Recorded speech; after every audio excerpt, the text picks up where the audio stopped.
नमस्कार दोस्तों, आपके अपने YouTube channel the may future में आपका स्वागत है। मैं कुमार अजय आज आप लोगों के लिए लेकर आए हैं। जैसा कि आज पता है आपको संडे है, आप लोग संडे के दिन एंजॉय करते होंगे, लेकिन एंजॉय के साथ साथ पढ़ाई भी ज़रूरी है। इसलिए आज पढ़ाने का कोई टॉपिक रखा नहीं हमने। जो पूरा जितना मैंने एक हफ्ते पढ़ाया है उसी का आज का टेस्ट है। जैसे आपको पता है हर संडे में टेस्ट लेता हूँ, ठीक है। टेस्ट क्या आपका मूल्यांकन ही होता है, ये कोई टेस्ट नहीं है। आप देख रहे हैं कि कितना हम रिवीजन कर पा रहे हैं, कितना रिवीजन नहीं कर पा रहे हैं, ठीक। तो आप लोग जो एक हफ्ते पढ़ते हैं सुर्खियाँ या जो चीज़ मैं पढ़ाता हूँ आप लोग एक हफ्ते पढ़ते हैं, उसका अच्छे से नोट्स बना रहे होंगे। इतनी ऐसी मुझे उम्मीद है कि आप लोग नोट्स भी बना रहे होंगे, उसका रिवीजन भी कर रहे होंगे। और एक हफ्ते में जो मैं टॉप 15 क्वेश्चन लेकर आता हूँ, एक हफ्ते में 15 क्वेश्चन लेकर आता हूँ, उनका आप मूल्यांकन भी अच्छे से करेंगे, ठीक है। तो इसी मूल्यांकन को, इस कड़ी को आगे बढ़ाते हुए, इस मूल्यांकन कड़ी को आगे बढ़ाते हुए हम लोग एक एक क्वेश्चन देखते हैं और उसका जो एक्सप्लेनेशन है उसकी हम लोग बात करेंगे। और मैं हर बार कहता हूं कि आप कभी भी कितनी भी टाइम से आप जहां भी हों, किसी भी जगह हों, कभी भी जब आप इस वीडियो को देखें तो आप जब मूल्यांकन करें तो आप कमेंट जरूर करते रहा करें कि हमारा ये सही, हमारा ये सही। इससे भी हमारा मनोबल कि हाँ बच्चे देख रहे हैं और बच्चे कमेंट भी कर रहे हैं। तो समझ से आप लोग देखते थे कमेंट नहीं करते, लेकिन आप लोग भी कमेंट किया करें। कभी भी आप देखिए इस वीडियो को, लेकिन तभी भी कभी भी कहीं पर भी देखिए, लेकिन जो सही हो आप मूल्यांकन अपने मन से करिए ना। हमको कितना आ रहा है, ये कोई टेस्ट नहीं है, कोई एग्जाम में नहीं बैठे हैं, लेकिन करिए कि आपका कितने गहरे पानी में है, ये आपका ही इससे फ़ायदा होगा, ठीक है ना। तो शुरू करते हैं। नंबर 1, ये संडे का दिन है, ठीक है। तो संडे में आप लोग एंजॉय करते करते धीरे धीरे पढ़ाई भी कर लेंगे, ठीक है। आराम से लेट के बैठ के जैसा भी आप करना हो आप लोग मूल्यांकन, हाँ जो पॉइंट उसमें नोट्स में ना हो इसके माध्यम से आप मूल्यांकन के माध्यम से आप उसको जो पॉइंट ड्रा कर सकते हैं, कोई दिक्कत नहीं। चलिए पहला क्वेश्चन है, जो राजा रणजीत सिंह थे, कौन? राजा रणजीत सिंह किस मिसल से संबंधित थे?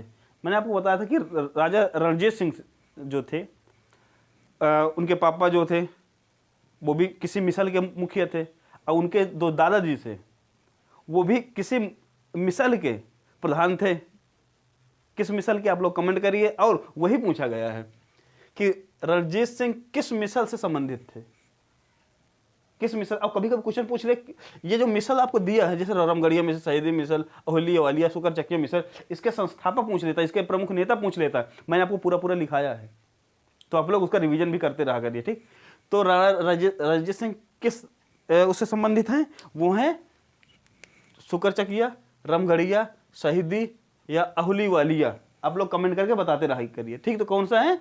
ये है शुकर चकिया मिसल। और शुकर चकिया की स्थापना किसने की थी? आपको पता है, चरत सिंह।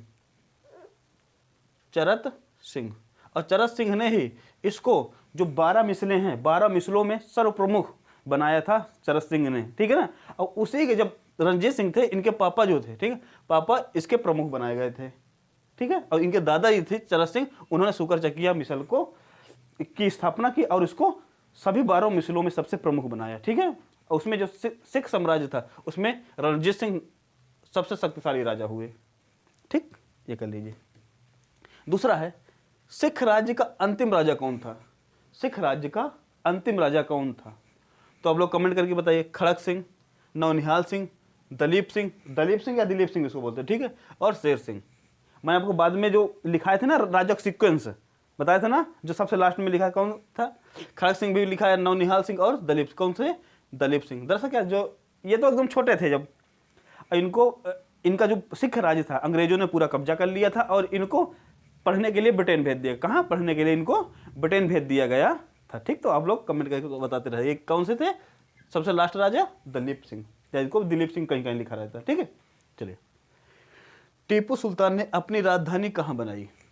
टीपू सुल्तान ने अपनी राजधानी कहाँ बनाई? कमेंट करके बताते रहिए। कहाँ बनाई? देखिए, मैसूर, श्रीरंगपट्टनम, हैदराबाद, कोयम्बटूर। कहाँ बनाई?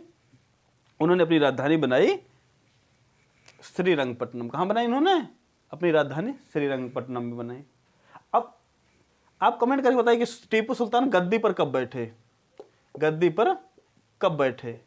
और इनके जो पिताजी थे हैदर अली, की जो मृत्यु हुई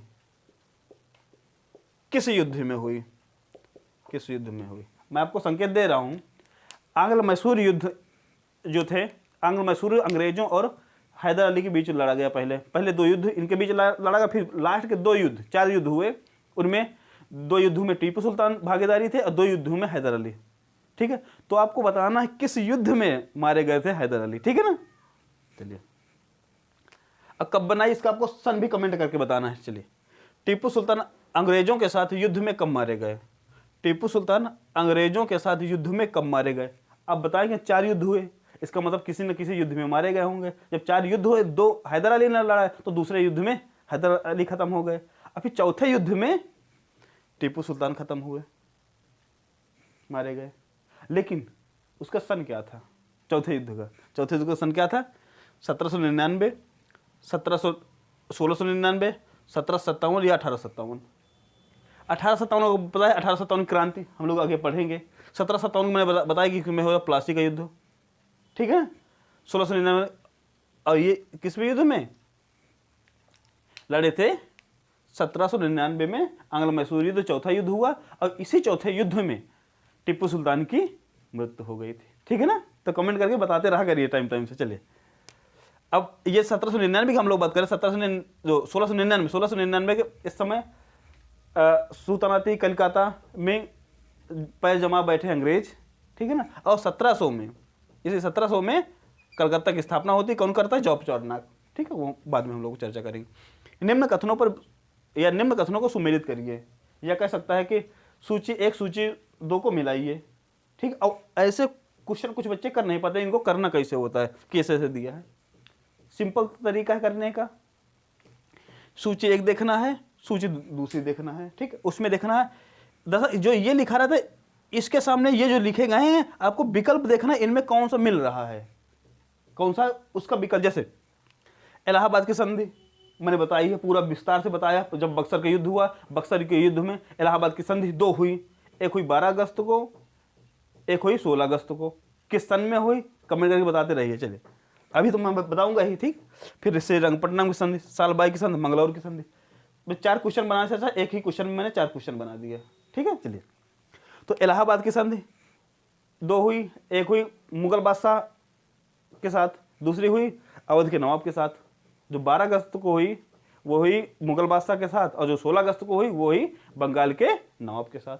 तो कर लीजिए, इलाहाबाद की संधि कब हुई, 1765 में। कब हुई, 1765 में, ऐसा अब निशान लगी। फिर श्रीरंगपट्टनम में कब हुई, 1792 में। अब ये 1792 श्रीरंगपट्टनम की संधि होती है ना, इसी युद्ध में हैदर अली की मृत्यु होती है, ठीक है ना। चलिए, 92 में यहाँ संभवतः होती है। चलिए, हैदर अली हो गए। अब आपको यहां भी देखते जा रहे हैं, तो पहले का तीसरा, तो पहले का तीसरा कहीं दिख रहा है आपको, एक का तीसरा कहीं दिख रहा है, तो यहां पर दिख रहा है, यहां पर 3 जगह दिख रहा है ना। अब इसका मतलब यहां पर नहीं है तो ये वाला काट दीजिए। ये क्वेश्चन करने का आसान तरीका होता है, जहां जहां मिल रहा है उसको तो करिए, इसको काट दीजिए, इसका मतलब बी नहीं होगा, ठीक है। चलिए, फिर है श्रीरंगपट्टनम की संधि 1792 में, इसका मतलब बी का 2, इसका क्या बी में कहाँ है, 2 आया ना, तो बी में कहीं 2 है, बी में 2, यहाँ पर भी दिख रहा है, ये वाला तो होगा नहीं, काट दिए हैं। और कहाँ दिख रहा है, फिर बी का पहला, तो बी का पहला तो यहाँ तो है नहीं, क्योंकि यहाँ दूसरा दिया है, तो ये भी नहीं होगा। फिर यहाँ पर पहला, हाँ 2 जगह दिया है, एक ये दिया है, ये दिया, मतलब 2 विकल्प कट गए, 2 विकल्प कट गए ना। यहाँ पर दूसरा दिया है, और 2 होगा ना, यहाँ का क्या दिया, बी का सेकंड दिया है, तो ये कट गया। यहाँ पर दूसरा दिया है, लेकिन होना चाहिए पहला। अब 2 विकल्प सी और डी आ गए ना। देखिए, आप जब विकल्प मिलाते हैं तब आप आएंगे, काट रहे हैं तो ये भी नहीं होगा, अब ये भी नहीं होगा। अब 50-50% का मामला। अब तीसरी आपको पता है, तो सालबाई की संधि कब हुई, 1782 में। तो अब सी का 3 नंबर, सी में ये सी है ना, ये ऊपर सी का 3 नंबर कहीं दिख रहा है, सी का 4 सॉरी, सी का 4 नंबर, सी का 4 नंबर कहाँ, इसमें सेकंड है ये। अब ये होगा नहीं, अब कौन होगा ये। और फिर मंगलौर की संधि 1784।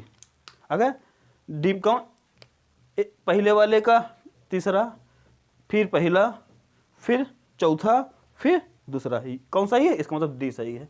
ऐसे मिलाया जाता है इनको, ठीक है। तो डी नंबर आपको टिक कर देना है, ऐसे मिलाया। अब कभी कभी होता है ना, कुछ विकल्प आपको पता होते हैं और उसी विकल्प के आधार पर इसको मिला लिया करिए, लगभग क्वेश्चन सही हो जाता है। 2-3 पता होते हैं, 2 पता होते हैं ना, लगभग 50% चांस होते हैं लगभग सही हो जाएगा आपका। क्योंकि जब मिलाते हैं ना, किसी किसी में नहीं होता है, तो कभी कभी एक भी आपको पता होता है ना, तो उसी आधार पर मिल जाते हैं कभी कभी, ठीक है। तो कभी कभी देखो इसमें 2 मिलाना पड़ा था, ठीक है, किसी किसी में 3 भी मिलाना पड़ता, सही होते हैं कि लास्ट में 50% देखना कि ये होगा कि ये होगा। चलिए, उसी तरीके मैंने आपको फंसाने के लिए थोड़ा 2 तक दिया था, इतना परेशान नहीं कि 3 तक मैंने दे देता, ठीक है। चलिए, ये कर लिए है ना आप लोग। चलिए इधर चलते हैं। भारत में ब्रिटिश राज्य का संस्थापक कौन था? क्वेश्चन है, भारत में ब्रिटिश राज्य का संस्थापक। मैंने आपको बताई थी पूरी कहानी, जब प्लासी का युद्ध हुआ, प्लासी के युद्ध में कौन था उस समय? रॉबर्ट क्लाइव आ चुका था, और अब वहीं से ही ब्रिटिश राज की स्थापना होती है। तो उसका संस्थापक किसे मानते हैं? रॉबर्ट क्लाइव को। आप लोग कमेंट में बताते रहा करिए, ठीक है। रॉबर्ट क्लाइव को आप लोग सी नंबर विकल्प लॉक कर सकते हैं, ठीक है। अब आपको बता देना है कि रॉबर्ट क्लाइव ने कौन कौन से युद्ध लड़े, ठीक है ना, कौन कौन से युद्ध रॉबर्ट क्लाइव ने लड़ा, ठीक है ना। और पहला गवर्नर कौन था, आप लोग कमेंट करके बताते रहा करिए। चलिए, 7वां नंबर है, सती प्रथा को गैर कानूनी किसने बनाया या किसने घोषित किया? किसने लिखा, 2 बार लिखा है, ठीक है। सती प्रथा को गैर कानूनी किसने घोषित किया? अब नॉर्मल क्वेश्चन है, किसने? रॉबर्ट क्लाइव, विलियम बेंटिक या Lord William Bentinck, Warren Hasting, Curzon, किसने किया? तो अब पहले कब किया, टाइम पीरियड क्या है इसका, टाइम पीरियड क्या है, कब किया? तो आपको पता है, जो सती प्रथा का गैर कानूनी कब हुआ? 1829 में। ये लागू हुआ कहां पर? बंगाल में, आपको मैंने बताया था। और पूरे भारत में कब हुआ? 1830 में लागू हुआ। किसके प्रयासों से? राजा राम मोहन राय। कौन थे? राजा राम मोहन राय। मैंने कल बताया था कि आपको कि राजा राम मोहन राय को, दरअसल इनका नाम क्या था? राम मोहन राय। नाम क्या था? राम मोहन, सॉरी, क्या नाम था इनका? राम मोहन। अब 2 चीज, राजा और राय, शुरू में राजा लास्ट में राय, 2 उपाधियां इनको मिली थी, एक राजा की, एक राय की उपाधि। तो आप कमेंट करके बताइए कि राजा राम मोहन राय को जो थी राजा की उपाधि किसने दी और राय की उपाधि किसने दी? आप लोग कमेंट करके बताइए जल्दी से, ठीक। चलिए, अब सती प्रथा का उन्मूलन किसने किया? उस समय गवर्नर थे लॉर्ड विलियम बेंटिक। 1829 में कौन थे? लॉर्ड विलियम बेंटिक, उन्होंने सती प्रथा का उन्मूलन किया। चलिए अगला क्वेश्चन देखते हैं। कहा जाता है स्थायी बंदोबस्त किसके शासन काल में प्रारंभ हुई? स्थायी बंदोबस्त किसके शासन काल में प्रारंभ हुई? या कह सकता है स्थायी बंदोबस्त के जनक कौन है, या स्थायी बंदोबस्त के पिता कौन है, ऐसा पूछ सकता है आपसे क्वेश्चन, ठीक। तो आपको आंसर वही लगाना है। चलिए, कौन है? John Shore, Cornwallis, Mayo, Lytton. 4 option है, कमेंट करके बताते रहिए। तो कौन है इस समय स्थायी बंदोबस्त के जन्मदाता? हैं कॉर्नवालिस। कौन है? कॉर्नवालिस। और 2 बंदोबस्त और हैं, 2 बंदोबस्त और मैंने आपको बताया था। कौन कौन बचे? एक थी महालवाड़ी, दूसरी थी रैयतवाड़ी। एक थी महालवाड़ी, दूसरी थी रैयतवाड़ी। ये पहली थी, ये दूसरी है, तीसरी, ठीक है। अब स्थायी बंदोबस्त को कब लागू किया गया और कौन कौन से क्षेत्र हैं, आप लोग कमेंट करके बताइए जल्दी से, ठीक। कौन कौन से क्षेत्र हैं, कब किया? अब मैंने बता दिया कि किसके काल में हुआ, इसके जनक कौन है? कॉर्नवालिस थे। अब आपको बताना है ये कितने परसेंट जो ब्रिटिश क्षेत्र था, ब्रिटिश क्षेत्र के कितने परसेंट भाग पर लागू की गई, कितने परसेंट भाग पर लागू की गई, ये आप कमेंट करके बताते रहना। और जो 2 व्यवस्थाएं हैं, महालवाड़ी और रैयतवाड़ी के जनक कौन है? महालवाड़ी और रैयतवाड़ी के जनक कौन है? देखो, एक क्वेश्चन 3 क्वेश्चन बन रहा है ना। एक तो स्थायी बंदोबस्त है, जमींदारी इसको बोलते हैं, ठीक है। ये पहले जो इस्तेमारी बंदोबस्त था वो उसी का पुराना रूप ही है। और अब 2 और बची ना, महालवाड़ी और रैयतवाड़ी के जनक कौन है और कितने कितने भाग पर यह लागू की गई, आपको कमेंट करके बताना है। अब मैं अच्छा इसको बता ही दे रहा हूँ, यह है 19% भाग पर लागू की गई, ठीक है। 19% भाग पर लागू, आप लोग इसको कमेंट करके बताइए जल्दी से, ठीक है। अब नहीं पता तो पिछले वाला वीडियो जरूर आप देख लीजिएगा, ठीक है। चलिए अब है फिर अगला क्वेश्चन, राजा राम मोहन राय की समाधि स्थल कहाँ पर है? राजा राम मोहन राय की समाधि स्थल कहाँ पर है? मैं आपको बताया था ना कि जब बता दी कलकत्ता, पटना, ब्रिस्टल या इंग्लैंड। ये ब्रिस्टल इंग्लैंड में है, दूसरा है कनाडा, चौथा नंबर है क्या कनाडा। तो किस जगह हुई? तो आप लोग कमेंट करके बताते रहिए। मैंने आपको इसकी कहानी बताया होगा कि जब अकबर द्वितीय की पेंशन बंद कर दी गई थी, अकबर द्वितीय की पेंशन बंद कर दी गई थी, तो इनको राजा की उपाधि देकर, अब याद रखना आपको क्वेश्चन का पिछले वाले जवाब भी मिल रहा है कि राजा की उपाधि किसने दिया था? मुगल बादशाह अकबर द्वितीय ने इनको राजा की उपाधि देकर कहाँ भेजा? कहाँ भेजा इनको? इनको भेजा इंग्लैंड, और वहीं पर ब्रिस्टल में ही इनकी मृत्यु हो गई थी। तारीख कमेंट करिए, तारीख नहीं, सन कब था? 1833। कब था? टाइम पीरियड क्या है? 1833 ईस्वी में इनकी मृत्यु हो गई। कोई दिक्कत? चलिए अब आते हैं दूसरा, ब्रह्म समाज। और उसमें लिखा है भारतीय ब्रह्म समाज की स्थापना किसने की? ब्रह्म समाज नहीं पूछा इसने, भारतीय ब्रह्म समाज। अब ब्रह्म समाज की स्थापना किसने की? ब्रह्म समाज। अब भारतीय ब्रह्म समाज में अंतर क्या है? मैंने आपको बताया था 1828 में ब्रह्म समाज की स्थापना की गई।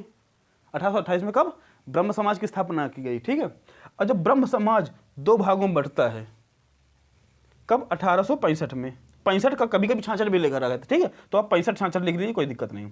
1865-66 में जब ब्रह्म समाज दो भागों में बढ़ता है, एक बढ़ता है भारतीय ब्रह्म समाज, भारतीय ब्रह्म समाज, दूसरा बनता आदि ब्रह्म समाज, आदि ब्रह्म समाज। दो भागों में पहली बार विघटन इसका होता है, पहली बार 1865-66 में, ठीक है। जब देवेंद्रनाथ टैगोर इनको किसको भगा देते हैं? केशव चंद्र सेन को, ठीक है। तो भारतीय ब्रह्म समाज की स्थापना किसने की? देवेंद्रनाथ टैगोर या केशव चंद्र सेन या ईश्वर चंद्र विद्यासागर या रानाडे ने। इनको बोलते हैं महादेव गोविंद रानाडे, ठीक। किसने की? तो किसने की? ये देवेंद्रनाथ टैगोर, हाँ देवेंद्रनाथ टैगोर, केशव चंद्र सेन, सॉरी, किसने की? केशव चंद्र सेन ने। भारतीय ब्रह्म समाज किसने की? केशव चंद्र सेन। और आदि ब्रह्म समाज कौन थे? देवेंद्रनाथ टैगोर। देवेंद्रनाथ टैगोर ये वही हैं, रविन्द्रनाथ टैगोर के पिताजी हैं, ठीक है। आपको ये भी मिल रहा है ना डिस्क्रिप्शन भी। चलिए कमेंट करते रहा करिए आप लोग, ठीक। रुक जाते हैं, चलिए अगला पॉइंट। स्वामी विवेकानंद किस वर्ष विश्व धर्म संसद में भाग लिया? क्वेश्चन ये बन सकता है, स्वामी विवेकानंद किस वर्ष विश्व धर्म संसद में भाग लिया? तो मैंने बनाया। और क्वेश्चन ये भी बन सकता है कि स्वामी विवेकानंद जी ने शिकागो सम्मेलन में कब भाग लिया? इस स्थान का नाम बताया, शिकागो सम्मेलन में कब भाग लिया, ठीक। ये भी हो सकता है भारत की तरफ से विश्व धर्म सम्मेलन में किसने भाग लिया? तो स्वामी विवेकानंद। किस सन में भाग लिया? क्वेश्चन यही पूछा गया है, क्वेश्चन यही पूछा गया है। तो कब? 1893, 1894, 1895, 1896। कब किया इन्होंने? कमेंट करिए। ये किए थे 1893 में। और इन्होंने एक मिशन की स्थापना भी की थी जिसका नाम था Ramakrishna mission. Ramakrishna mission, Ramakrishna mission की इन्हें स्थापना की। इनके गुरु थे रामकृष्ण परमहंस। इनके गुरु कौन थे? विवेकानंद के गुरु कौन थे? रामकृष्ण परमहंस उनके गुरु थे। और अपने गुरु के ही याद में क्या किया इन्होंने? कब किया?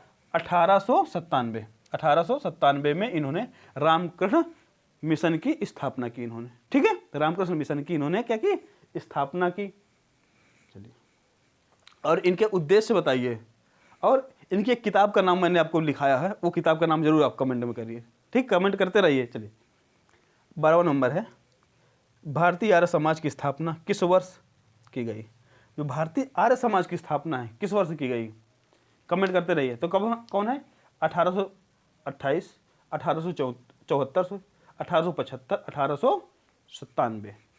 तो 1897 मैंने आपको एक डेट बता ही दी किसने? रामकृष्ण मिशन की। तो इसको खारिज कर दीजिए। अब बचे 3 विकल्प। अब आपको पता होगा मैंने एक चीज़ बताई थी कि ब्रह्म समाज की स्थापना कब की गई, अभी बताया था यहाँ पर 1828 ईस्वी में। इसको आप कट कर सकते हैं क्योंकि वो ब्रह्म समाज की स्थापना है। अब देखो अब 50-50 पर है, 74-75। तो कब की गई? 1875 ईस्वी में। किसने की, कमेंट करते रहिए, कमेंट में करते रहिए, किसने की आर्य समाज की स्थापना? बताइए बताइए किसने की? किसने की? स्वामी दयानंद सरस्वती। किसने की? स्वामी दयानंद सरस्वती। किसने की? स्वामी दयानंद सरस्वती। ठीक है। और कौन कौन मुख्य व्यक्ति थे, और इनकी किताब जरूर आप याद रखिए, ठीक है। किताब जरूर आपको याद रखना, मैंने बताई थी कौन कौन किताब इंपॉर्टेंट है, तो आपको वो किताब जरूर याद रखना है। चलिए, वेदों की ओर लौटो का नारा किसने दिया? क्या कल मैंने बताया था, इंपॉर्टेंट में पॉइंट भी बताया था, वेदों की ओर लौटो का नारा किसने दिया? दयानंद सरस्वती, राजा राम मोहन राय, रामकृष्ण, विवेकानंद। किसने दिया? कमेंट करिए, किसने दिया? स्वामी दयानंद सरस्वती। किसने दिया? स्वामी दयानंद सरस्वती ने। इन्होंने ही आर्य समाज की स्थापना की थी। और ठीक है, अब अगला क्वेश्चन है, और वेदों की ओर लौटो का नारा किसने दिया था? स्वामी दयानंद सरस्वती। अगला क्वेश्चन है 14 नंबर, प्रार्थना समाज की स्थापना किसने की? प्रार्थना समाज की स्थापना किसने की? तो क्या है? ज्योतिबा फूले, एम.जी. राणा डे, आत्माराम पंडुरंग, या स्वामी दयानंद सरस्वती। तो अभी मैंने पढ़ा दिया था, देखो जो चीजें, कुछ चीजें होंगी आपको पता होंगी, ऑप्शन आगे वाले क्वेश्चन से आपको पता होगा कि ऑप्शन क्या क्या है। दयानंद सरस्वती आपको पता है आर्य समाज की स्थापना इन्होंने की, तो ये तो कट जाएंगे, ठीक है। अब मैं बताया था कि स्वामी ज्योतिबा फूले, इन्होंने सत्यशोधक समाज की स्थापना की। मैंने सत्यशोधक समाज अभी पढ़ाया नहीं, कल की क्लास में ये होगा सत्यशोधक समाज, ठीक है। तो सत्यशोधक समाज की ज्योतिबा फूले, तो ये भी कट गए, 2 बच्चे, एम.जी. राणा डे और आत्माराम पंडुरंग। मैं बोला कि ये दोनों ऑप्शन आ सकते हैं आपको फंसाने के लिए, और ये दोनों लोग प्रार्थना समाज से जुड़े थे। तो जब स्थापक की बात आए, ठीक है ना, तो कौन स्थापना किसने की? तो किए थे आत्माराम पंडुरंग ने। केशव चंद्र सेन की सहायता से उन्होंने, या उनसे केशव चंद्र सेन से प्रेरणा लेकर इन्होंने इसकी स्थापना की, ठीक है। और ये भी जुड़े। अब जब कभी आत्माराम पंडुरंग का नाम, दोनों विकल्प दिए हो, तो आपको आत्माराम पंडुरंग ही लगाना है। क्या लगाना? आत्माराम पंडुरंग ही लगाना। लेकिन यदि आत्माराम पंडुरंग ऑप्शन में ना हो तब की बात करो। जब ना हो तो आप एम.जी. मतलब महादेव गोविंद राणा डे को लगा सकते हैं, ठीक है ना। दोनों हो तो आत्माराम पंडुरंग ही लगाना है। यदि आत्माराम पंडुरंग न दिया हो तो आप एम.जी. राणा डे को लगा सकते हैं, तो कोई परेशानी नहीं होगी, ठीक। चलिए, इस सेशन का आज का लास्ट क्वेश्चन है, सत्यार्थ प्रकाश के लेखक कौन है? कौन? सत्यार्थ प्रकाश के लेखक कौन है? इंपॉर्टेंट पॉइंट में कल मैंने बताया था, इस बात को याद रखना। कौन है? स्वामी दयानंद सरस्वती। अच्छा, जो कल का वीडियो था, ठीक है, इसमें इसके डिस्क्रिप्शन में डाल दूंगा, देख लेना। पहले तो प्लेलिस्ट बनी है, ना भी पढ़े ना उसमें, तो आप लोग प्लेलिस्ट से देख लिया करिए, पूरा वीडियो पढ़ा है आपको, ठीक है ना। तो आप लोग सीक्वेंस से देखते रहा करिए, परेशान नहीं हुई। चलिए, इसलिए मैं आपको आपकी समस्या के समाधान के लिए सब प्लेलिस्ट बना दिया हूँ, ठीक है। चलिए, तो सत्य प्रकाश की स्थापना किसने? स्वामी श्रद्धानंद, या डी.के. कर्वे, श्री राम शर्मा, स्वामी दयानंद सरस्वती। तो किसने की? स्वामी दयानंद सरस्वती ने सत्यार्थ प्रकाश की स्थापना की। सत्यार्थ प्रकाश की किताब लिखी उन्होंने। कौन? स्वामी दयानंद सरस्वती ने, ठीक है। तो आज के ये थे अभ्यास प्रश्न, 15 अभ्यास प्रश्न मैंने आपको पूरा करवा दिया, और इसका मैंने डिस्कशन भी बता दिया, ठीक। अब आप लोग हमारे साथ ऐसे जुड़ते रहा करिए, और ज़्यादा से ज़्यादा लोगों तक ये बात शेयर भी करते रहा करिए कि भैया चैनल चल रहा है, और इसमें फ्री आप कॉस्ट रहेगी पूरा। ये नहीं कि हम कुछ पढ़ाएंगे इसके बाद जब इंपॉर्टेंट टॉपिक है हम रोक देंगे, ये कभी नहीं होगा। मैं आपको पूरा हिस्ट्री, जो भी चीज़ें पढ़ाऊंगा मैं जीएस पोर्शन में, आपको कोई कोशिश रहेगी कभी कोई आपको समस्या नहीं होगी। और ये नहीं अब पूरा टेस्ट होगा, जब ये पूरा खत्म हो जाएगा इसका फिर लगभग 100 या 200 क्वेश्चन का मैं अलग से टेस्ट करवाऊंगा PDF फॉर्म में। और टेलीग्राम चैनल भी है हमारा, तो टेलीग्राम में आपको PDF भी मिल जाएगी। तो टेलीग्राम की लिंक मैं इसी वीडियो के डिस्क्रिप्शन में दे दूंगा, तो आप वहाँ से उस चैनल को आप ज्वाइन कर लेना, और इसके बाद माध्यम से क्या होगा, आपको PDF भी मिलना शुरू हो जाएगी, ठीक है। तो लगभग जब ये पूरा खत्म हो जाएगा तो लगभग 200 क्वेश्चन का टाइप करके मैं आपको पूरा समरी बता दूंगा, और उसमें पूरा मैं सॉल्व भी करा दूंगा, और पूरा, तो आपको हिस्ट्री से कभी आपको समस्याएं नहीं होंगी। जो 200 क्वेश्चन कराऊंगा, आगामी आने में जो भी आप परीक्षा देंगे तो लगभग क्वेश्चन उसी 200 क्वेश्चन के अंतर्गत ही आएगा। तो आप परेशान मत होइए, ये काम करते रहिए हर संडे वाला। इसके बाद पूरा कंपाइल करके फिर मैं आपको बता दूंगा, नए नए क्वेश्चन भी लेकर आएंगे, कुछ ये भी रहेंगे, कुछ नए भी रहेंगे, आपका पूरा कंपाइल हो जाएगा, तो परेशान नहीं होना, ठीक है। तो ठीक है, फिर मिलते हैं अगले सेशन के अगले वीडियो में। तब तक के लिए नमस्कार, धन्यवाद।